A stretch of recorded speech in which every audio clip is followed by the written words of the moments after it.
Well, since 1995, when I really got informed, started getting informed, I was politically active in college, and I would say more informed than, say, the average Joe, but I was still kind of in the left-right paradigm, kind of like a mainline Ron Paul supporter. And early on, I learned who the enemy of the Republic was, a great enemy, a kind of a new type, a new generation of a George Shultz, super gopher for the New World Order, or a Henry Kissinger, or as a Zbigniew Brzezinski, and that's Rahm Emanuel. He is a total anti-gunner. He wants to ban Americans owning firearms, basically. He spearheaded the assault weapons ban. He spearheaded NAFTA and GATT. He is the man that gets jobs done. And he has sworn to get our guns.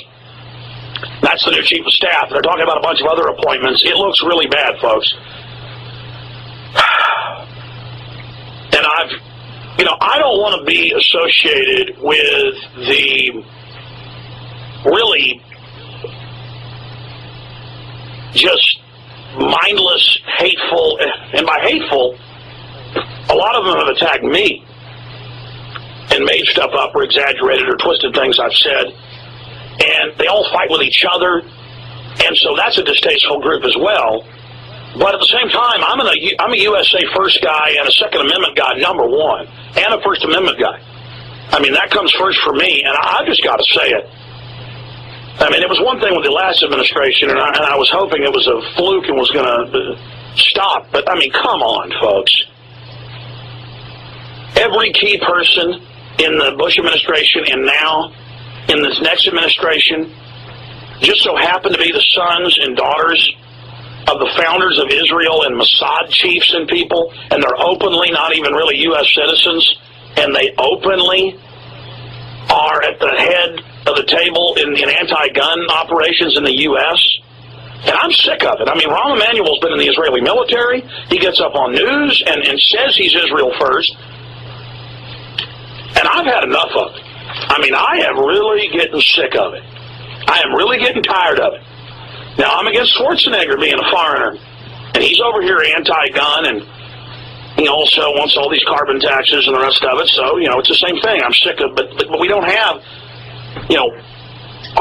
Austrians in every, major power position. British intel's deeply infiltrated and got their people everywhere, too. And that's bad, but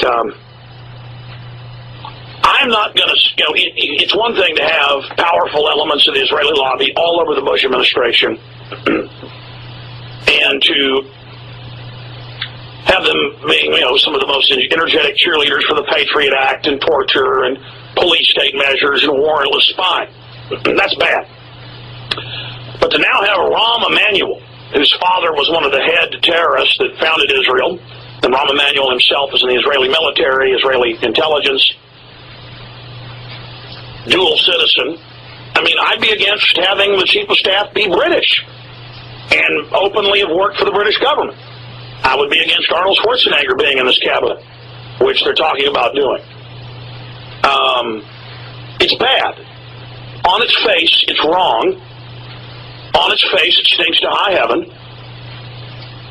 And in Haaretz, in the Jerusalem Post, in the agency French press, these are the headlines. Obama's choice for chief of staff puts Israel's man in the White House. And that's the headline in Israel. We run the White House. We've got the White House. I mean, but then as an American citizen, I'm not supposed to mention that. I'm supposed to just sit down and shut up and go along with that. Now, to add insult to injury here, I mean, do you need to have questionable birth, or, have your lineage in this country be about a centimeter deep like Obama to be president now? Do you have to not be born here and say that you want to be a Hitler dictator to be a governor? Do you have to be an open, Mossad officer like Chertoff or Mukasey or Rahm Emanuel? I mean, do you have to be a foreigner to run our government? I mean, it's not enough that Israeli government runs the company that does 98% of caller ID and phone tracking in the nation. That's been mainstream news. Is it not enough that Israel has the sole contract to, quote, guard the nuclear weapons? Our own government doesn't even have control of them. Is it not enough that Israel had fingerprints all over 9/11? Yeah, baby. The executive branch is nothing but a nozzle to suck up the wealth and the treasury of this country and offshore it. The Congress is completely ceremonial. And until we start admitting the Congress has handed over its authority, was threatened with martial law when they were getting 1,000-to-1 phone calls against the banker takeover bill, and they did it because they know they're threatened with martial law, they're threatened with the media destroying them. They are ceremonial. They have been cowed. They are afraid because they know they'll be killed, they'll be set up, they'll be destroyed. They know that. This country is now under total darkness. This nation is now completely and totally under international crime syndicate control.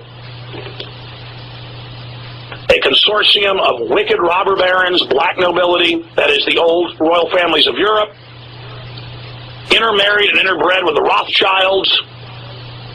Shit, how they go? And the Rockefellers. I mean, go read the newspapers. That's all admitted right there. They don't even hide this stuff. And so, if Agency French Press and Jerusalem Post can run headlines with Israel's man in the White House, I mean, go read it for yourself up on Infowars.com, PrisonButton.com. I would be against that, period. Having these people openly say, oh, I work for the Mossad. I mean, the Attorney General, Bukhazi, the Homeland Security Director, Chertoff, his mother and father, both founders of Israel and Mossad. And he openly says, Israel first. And then we have Rahm Emanuel and all these other people, and they don't even care. They just say, yeah. Yeah, and we're going to take your guns. And you know what? The churches, the Zionist churches, the mainline Christians, the phony Christians. I'm a Christian. People misunderstood what I said yesterday. I said these phony Christians saying lay down, wait for the rapture. And FEMA and Homeland Security hiring 24,000 preachers to go around and give their flocks sermons saying turn your guns in, submit to government. And they've got the heads of major denominations on TV saying it right now. I mean, folks, this is life and death now.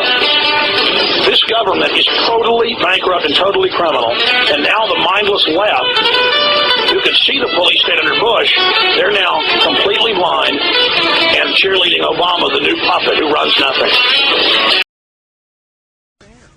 The globalists have got the power. What? The globalists have got the power. They do, and you know who the global. I mean, you know, yeah, and it's going to be the next several years are going to be very interesting. And it's just like you're hinting around at is that the political Zionists absolutely, totally control the presidency in Washington. And it's even difficult to talk about on this show. Because We do now, but yeah. because it doesn't even do any good. I mean, it's just here we go. Okay. And also, I wanted to ask you, what do you say to people who say you have Zionist handlers? Well, I mean, it's not true. People can say I'm a 14-foot tall, blood-drinking reptoid, but it's not true. What do you say about those that say you're handled by Zionists? Well, number one, it's not true. But number two, I do have Jewish friends, which people do grab and use, and I think that's really anti-Semitism. And that makes me a Zionist-handled creature, then guilty as charged. Most of the movie theater chains, Hollywood is owned by the Arabs and the Israelis for some reason, but the actual financing, I've looked into it, is mainly Saudi and Jordanian and the folks from Dubai and Qatar and a few other places, and then British, of course. And I knew the Arabs own the majority of some stock markets, but I was reading the Financial Times of London and learned that the majority of world stock markets are now owned by the Arabs because Arabs own Fox. You see, you didn't know that, did you? You didn't know that Arabs... See, Murdoch's only got a minority stock now. But the way the agreements were set, he still has board control. But Saudis own more than he does. But, I mean, so the point is they just own everything. I mean, they control the whole deal. Mike in Wisconsin, you're on the air. Go ahead. Yes, I was liking to say that these groups that you guys try to illustrate here, they're usually confusing and mysterious to try to pinpoint who they are. But I found that too. Let me just stop you. You have the elite, the global elite that understand how humans operate. The first Well, what I was going to say though is that I think two people in history have illustrated very well who these elite are, and two of them being Benjamin Friedman and Jack Bernstein. Benjamin Friedman and Jack Bernstein. Which I have transcripts of them on my website at prothink.org. Oh, you're that stupid twit. Yep, I'm that twit. You look like such a weak little punk, man. Thank you. I appreciate it, Alex. Hey, take care, weakling. Thank you. Why don't you come up to New York next time I'm up there? I'll be up there this year. I'll see you. I'll be there. You hear me? I'm going to be there. I'll be there the third time this year. Good. You come up and talk to me. All right, we'll have a little discussion. Good, punk. All right. You little coward, you piece of crap. Hey, coward, I'm going to be in New York. You hear me, punk? Hey, Alex. Alex, it's all right, man. You can calm down, dude. No, it's fuck okay. you. Fuck you. No, this is the real radio show, punk. You just go ahead and come up there, you little cowardly soft twit. I dare you to come up to me in New York, you little punk. You little weak punk. Hey, you're a coward, and you're not going to be there, you little punk. Let him go. I bet you I will. Okay, punk, I'll see you there. All these guys, I've told everybody I'm taking the gloves off.